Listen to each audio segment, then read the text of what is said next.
Ashcroft and Miss Stevenson. We have a group of children here who want to learn, who are excited about learning, and for us the challenge as a leadership group here is to make sure that we provide those opportunities and give them the very best that we possibly can. Swanland School is a great place to be. The children enjoy coming to school, they enjoy their learning and they're enthused by it. The staff like working here, they want the best for the children and they do everything they can to make sure that the children are happy and are succeeding. The ethos of Swanland School is a very caring and nurturing environment, and I think realistically when people walk through the door they get a real sense of that immediately. Visitors often tell us it almost hits them within the first few seconds of being here.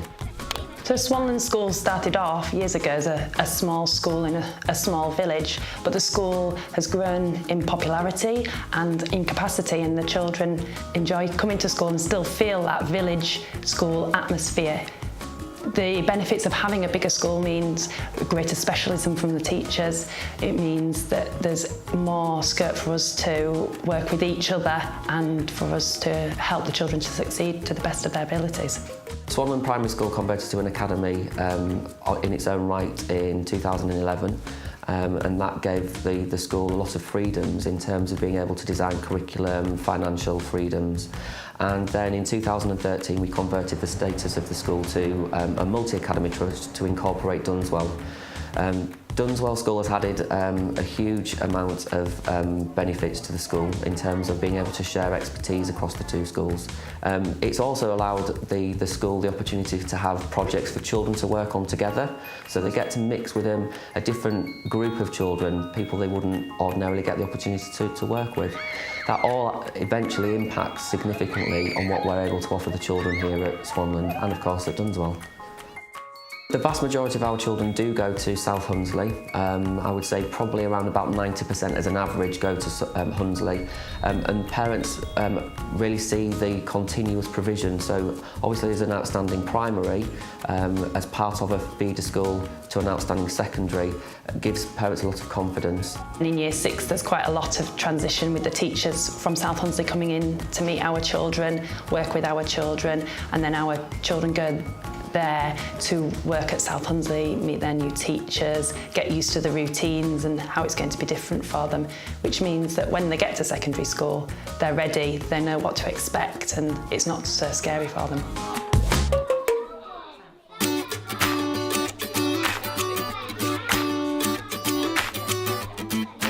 This is Mrs. Myers' classroom. She's in charge of the children in the foundation series. The children would tell you that it's like being part of a big family. They'll very quickly tell you that we're not a real family, but we are a school family.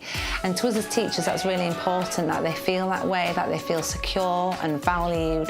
And from there, we've got the really good starting point to build on future education.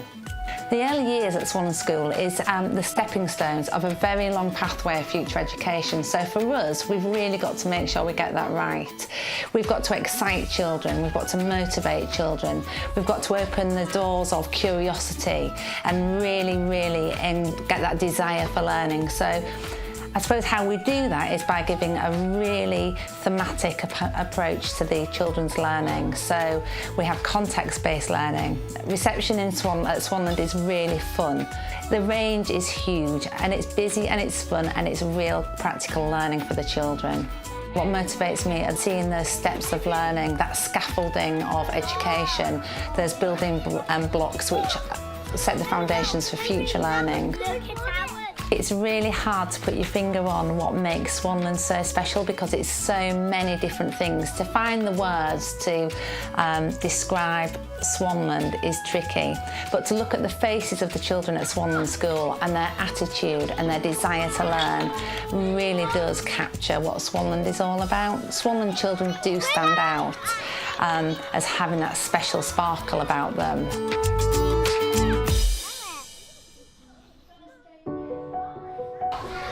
Some of our children have special needs and our teachers take special care of them. Every teacher now in classes will have children on the special educational needs register, and because of that, in staff meetings, inset days, we constantly have training sessions set up for staff in all different areas. So it means that every teacher that is teaching in this school feels confident and feels that they can support every child in the best way possible. Ted is a type 1 diabetic. His pancreas doesn't function at all. He has quite severe diabetes and erratic blood sugars. He's also asthmatic, and he also has issues with his liver as well, with the storage of his carbohydrates, which doesn't help with his lack of function for his pancreas. The school have managed to work it that Ted feels normal and that there's nothing wrong with him. So to Ted, he's just one of the others. At Swanland School, that was one of the things that I was mindful of. I wanted Ted to feel part of it and not special in any way. And everybody has gone above and beyond what would normally be expected, and that's helped myself greatly. I'm a single mum, so that's just been such a positive for me, and we've worked as a team all the time. I like the school because they've looked after me. There's 2 people in the office who remind me to test my bloods and help me work out my carbs for my insulin. And I feel safe because I know all my class knows that I've got diabetes, and when the school is looking after me, sometimes I don't really feel like they look after me. It's just that I feel like I'm normal. But they're doing everything in the background to keep you safe, aren't they? Yeah. Rachel has Down syndrome, and with that she has a learning difficulty. She also has some other issues going on. She's wears hearing aids in both ears. She's got a visual impairment as well, and has some trouble over the years with her gross and fine motor skill development. So Rachel was the first child with Down syndrome that Swanland Primary School had ever taught. And what was really good was the way that they handled the transition for Rachel into school. And I always felt that everybody here wanted Rachel to be here for a start.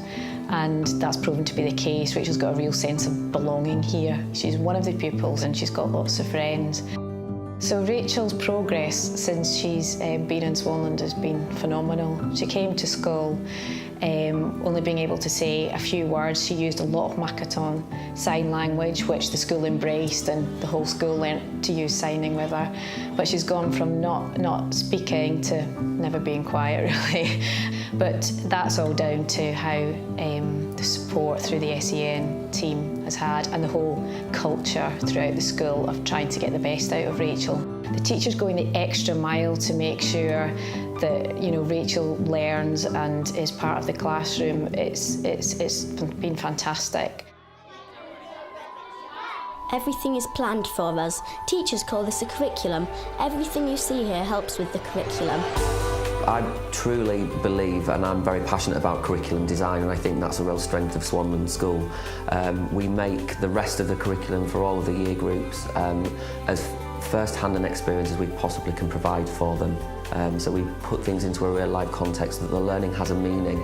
So whilst we do very, very well at the basics, the core subjects, the maths, the English, the reading, writing, etc., are all firmly embedded, and we know we do very well at those. I believe that the reason we get the best results that we possibly can get is because of the fact that we do give children the opportunities that we give them. The children wouldn't have noticed a great deal of difference when we became an academy, but for the staff it meant greater flexibility in how they planned and how they delivered the curriculum. It meant that we could really tailor our curriculum to the needs of the children, to their interests and what we think they need to succeed. But we also try and engage the children by taking them on trips and visits around, which will start off local trips for the younger children. As the children get older, in the older classes, they will go on residential trips, stay over, and it really develops the whole child. Some of us have opinions that teachers actually listen to. This is called school council. I think it's really important that the children feel like they have a voice within the school, that they feel that they can affect change within the school, that if they're unhappy with something, that they're able to discuss it maybe come up with some ideas for how to improve it. If they think they can think of some ways of improving the school, whether it be having a new sports club, having a new sports kit, buying more equipment, then they've got a role to play in that. It makes them good citizens. I think it's a really prestigious position. The children that are going for it, they have to really work hard to get onto the school council. They have to show that they're responsible. They have to show that they're able to speak in front of everybody, that they're confident. And I think because they've had to go through quite a big process in order to be on the school council, it means that they take their job seriously. They know that they've got to give up some of their free time to work on the school council to help the school, that know that they can have a say in how the school is run.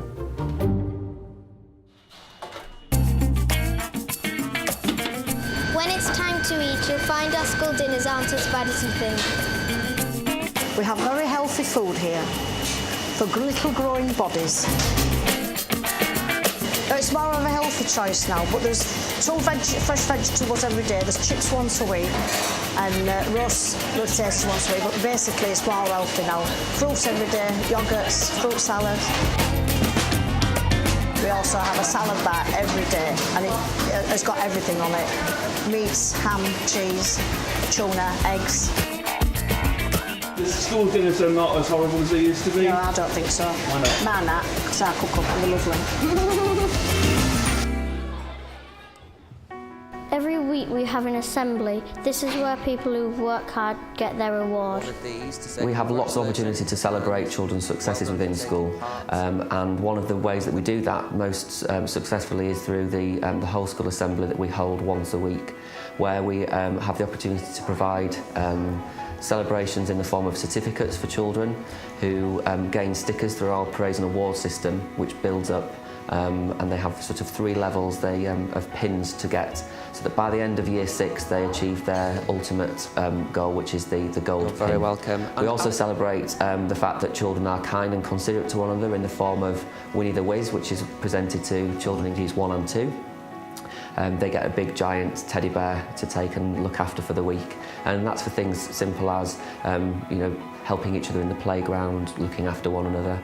And then we move that onto the KC Cup in Key Stage 2, so years 3, 4, 5 and 6 are awarded the KC Cup for, again, kindness and consideration, and that's about recognising children when they may have sort of an emotional need, or when they look like they need a bit of extra help, and it's about recognising that children often need support in different ways. Okay, congratulations, very well done.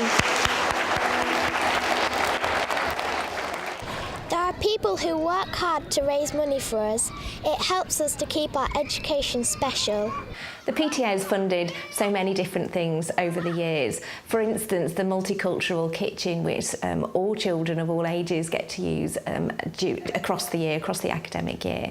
We've also funded new books for the school library, extra playground equipment. In fact, the school council, which is made up of the students, came to us and wrote a letter asking whether or not we would provide funding for some new equipment that they wanted, and that's what we did. For me, the motivation of being a member of the PTA is just that I want to make sure that my children get the best experience they possibly can while they're here at Swanland. And I think that's the motivation for all parents who join as members. And we really do ask everyone, as many people as possible, to join and be involved with the PTA to help us fundraise. Because the more money that we raise, the more extra things that we can buy, so that our children throughout their year, and all the children who come after them as well, can get the experience, can get the joy of using those extra benefits that they perhaps wouldn't get you know, if it was just left to the school budget.